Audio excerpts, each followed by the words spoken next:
good morning and welcome to the Lowestoft Energy Challenge, and this is the pitching day, the day you've all been working towards. At the Aspire Centre in Lowestoft, students from 3 educational establishments are taking part in an innovative competition. We want to teach people to change and have an impact on the world we live in. There's a lot at stake, with £25,000 prize money available to fund the most convincing in-house energy conservation plans. Sun goes on the solar panel to make the fan work. After 9 months preparation, the students are ready to pitch to a panel of judges from Nesta, the National Endowment for Science, Technology and the Arts, and the enterprise agency Make Your Mark. Nesta's role is to build the UK's capacity for innovation, and a really crucial element of that is to support the development of young people's skills and attitudes, because after all, young people are going to be the ones who are solving the big problems in the future. Big problems like climate change, problems that we haven't even come across yet. The effects of climate change are affecting the world, the continent, the country and our town Lowestoft, and if everyone does their little bit, it will be, as Louis Armstrong said, a wonderful world. First up is Dean's High School from Lowestoft. There are many benefits to having a wind turbine at the Dean's High School, and the most important would be the environmental benefits. So successful, this is how we'd like to spend the money. We feel this is the best option since energy is generated from a renewable, readily available source. To prepare for the pitch, Dean's High School students surveyed where energy was being wasted in their school. They used a special plug that tested the levels of energy consumed by different appliances. They analysed their findings with the help of the environmental charity, the Global Action Plan. So what we thought we'd do is we'd actually take a look at what you found out since we were last in. None of the students switch off any gadgets or appliances in classrooms, like at the end of lessons, break and lunch and the end of day. And in year 9 and 10 there's no students do it. And in year 11 there's next to none, and then teachers is a bit more. Okay. So I think we need to be teaching the students about how to switch them off and be more energy efficient. They want to try and look at generating electricity within the school site and reduce our carbon footprint through that route, and they're beginning to look at the possibility of buying and setting up a wind turbine at school. Joe? We've been looking at a lot of other ways to save energy as well, but we've decided that on the key point that we really do want a wind turbine. Okay. If possible. So you've been doing some other evaluation, but you're still focused on that wind turbine. It's an important part of the Lowestoft Energy Challenge that students take the initiative and decide on what research they want to do. The students themselves contacted local school Ellingham Primary, which already has a wind turbine, for more information and used it as a research model. We had Eon and CGen, and they came and saw the site, and they proposed the positioning of the wind turbine. They then wrote a report on all the details of the wind turbine, and it seems like it will be fine to go ahead. I think we're quite close. So even though it's going to take 8 weeks to get the planning permission, we are really confident that we're going to get this wind turbine. We're really going to push to try and get it. So I hope that's given you an overview of our project. But I'd just like to remember, this project is not about just building a wind turbine. It's about making a difference, about changing the future for the better. We deserve this money. Our project should be funded. Hello, I'm Linus. I'm Joe. We're from Poplars and we're just going to do a presentation about what we've been doing over the last 6 months. By far the youngest team taking part in the Lowestoft Energy Challenge are the Poplars Primary School pupils. We found out that it takes 7 solar panels to power 1 light bulb. These 8-year-olds have come up with some very ambitious plans to generate renewable energy. This is Louis. My design is a car, and it's powered where the wind turbine goes into a generator what powers the motor and also the flame, and the solar panel links up to the propeller at the front, and also the light gets linked up to the solar panel. They are very keen, and that's very useful because they come up with lots of ideas, and some of them are quite bizarre, some of them are undoable, but some of them will be maybe on the money, and we have to give them the opportunity to talk about them. and trial them out. And as part of their research, the Poplars pupils invited the green energy machine to school to offer some hands-on experience. Essentially, it's a bus that opens out into a display unit of alternative energy sources and capabilities. But it allows children to go in and interact with all the kits that they have, turbines, solar energy panels. So that's very interesting for children to actually see. The sun shines on the panel. What's going to happen to the water? Heats up. It heats up. All right. Has anybody seen it on the roof of a house?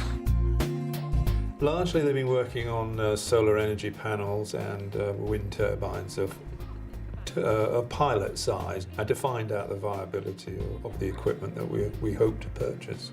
So even though there's some cloud and it's not as perfectly sunny, it's still warmed up this plate.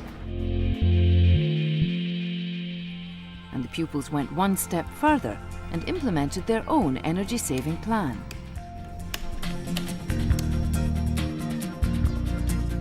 Four children a week are energy officers, and their job is basically to be an irritant to everybody else by switching all their lights off, shutting all doors and things of that sort. So we try to keep the place warm without too much energy being wafted out of windows as well. We've been closing doors and turning off lights to try to save some energy for our school. I think it's very important because it also helps the planet, because it stops carbon dioxide going into the atmosphere. As a science teacher, Ian Snedden also saw an opportunity to write the energy challenge into his science curriculum. Well, the curriculum had been rewritten by me so that all of Year 4 children would get an understanding of what we're talking about and how they understand energy at this point. Obviously, they're only 8-9-year-olds, so it has to be pitched at the right level. The last pitch is from students at Lowestoft College. This is our energy challenge, basically. It's changing the environment, how we can get the community and everyone like that involved. We wanted to bring some shop tactics in and use big posters and say, look, we're out here, we want to make a difference.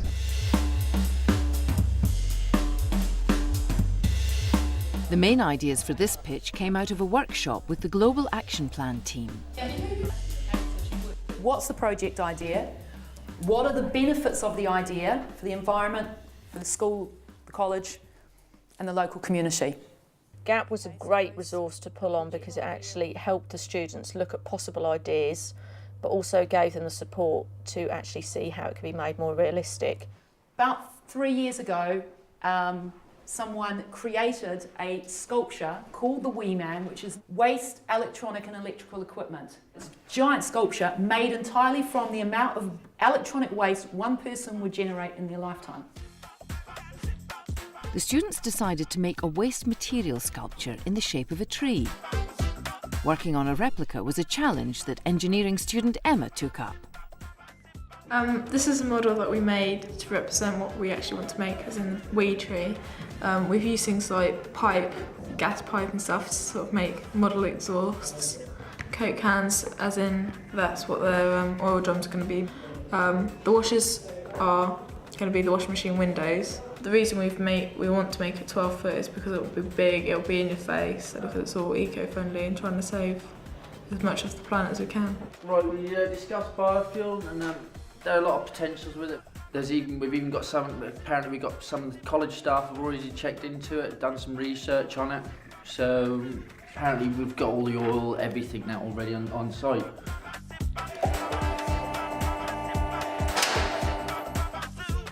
The motor mechanics department was keen to champion converting cars to using biofuel.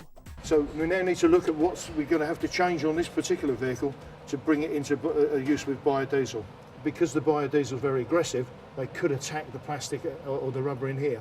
What is great is the students will get on the hands-on experience, so when they finish their course and go out into the industry, they're already up in the forefront of sort of like new change in motor vehicle technology. The carpentry department has also been involved. The carpentry team actually highlighted with their students that there was a vast amount of waste being produced from the carpentry and the boat building department in the form of sawdust and wood shavings, At the moment, that goes directly to a waste company, which I presume goes to landfill. So what we're actually looking at doing is collecting that waste using a compactor with bid money to then produce briquettes that people can use either on fires or barbecues. At Lowestoft College we waste 2 big green bins full of rubbish every day on wood chippings and stuff like that. Those wood chippings were compacted into something like that we could then use for either heating or something like that to then cut down on energy bills around college. The actual bit of it, which is the main bulk, which is the bit that has it all and everything, squishes it together, we can get for £5,000. The rest of it, which is like the feeding and the hopper bit, we can make ourselves. Is there any questions? Thanks very much. Thank you. At the Aspire Centre, the pitching session is over. When we first started this project 9 months ago, we were looking at a group of young people who didn't really know what they were doing and they weren't really sure how they fit together. And to see them now, they look like young business people. The Poplars children have had to go home, but the older students are keeping their fingers crossed for a positive result. All this time we've been building up to this presentation, and to have just done it and it gone so well, we are happy it went so well. I think the presentation went really well. We managed to get quite a few of our points across. It was really good to see the Poplars representatives and the college representatives working with our group. Hopefully we've been successful. So yeah, we should get it, hopefully. So after all the hard work, was it worth it? Dean's High School received £25,000 to build a wind turbine to generate electricity. On the energy conservation front, the students are planning events and a poster campaign to persuade the school and the local community to stop wasting energy. Poplars Primary School was given £2,000 to pursue energy generation options. And the pupils are well on their way to saving energy by continuing their monitoring system.